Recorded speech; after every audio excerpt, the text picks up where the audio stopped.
Hello and welcome to my YouTube channel and blog. I'm Jenny Hall. Thank you for joining me for another card making tutorial. Today I have a repeat card design and I'm using Beetles and Bugs stamp set.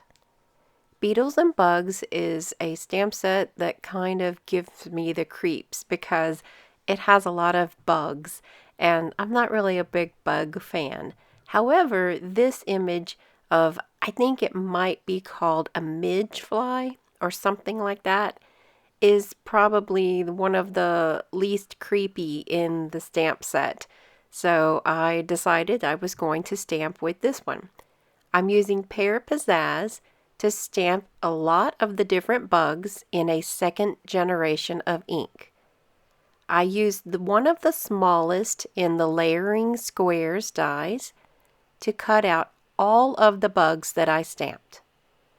My object is to create a grid on the front of the card.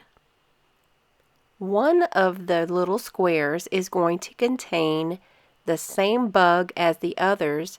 However, it's going to be all colored in with all of the layering stamps.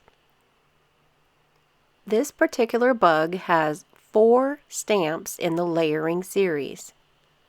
Stampin' Up! Has taken the trouble to number the stamps for me as well, which I really appreciate. So I am using basic black archival ink as my foundation stamp, also as the stamp number 2. Stamp number 3 is made with Tempting Turquoise, and stamp number 4 goes back to Pear Pizzazz, which will tie this design in with the rest of the card.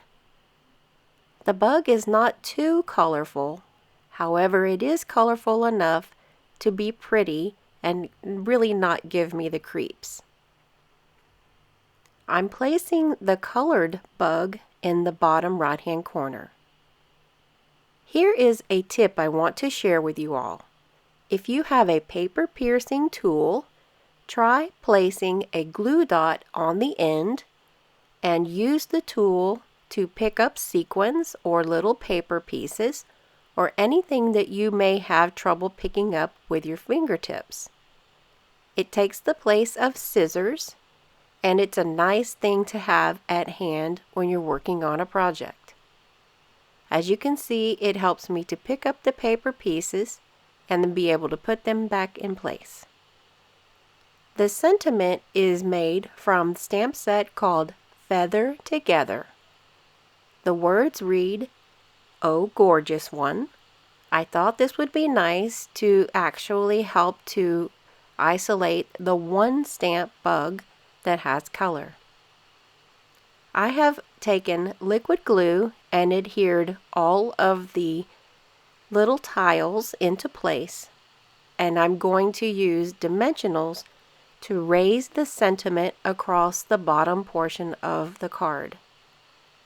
I'm also choosing to put some metal thread, and this card I used silver metal thread, and this is going to give a little bit more interest and draw the eye away from that one colorful bug and bring it to around the rest of the cards. I'll also scatter some metallic sequins in white. The inside of the card is made with a ladybug that is also from the same stamp set. I used generational inking to get it to be a little bit of a different color variance. Generation inking means that you leave the remaining ink on the stamp and continue to put it down to paper.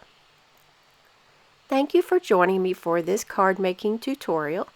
I invite you over to my blog at jennystampsup.com for more inspiration and for a list to purchase supplies. Also, please check the video description, which will have all of the measurements and supplies listed in case you're interested for purchase. Thanks for joining me today. Hi, my name is Trip. Thanks for watching the video. See you next time.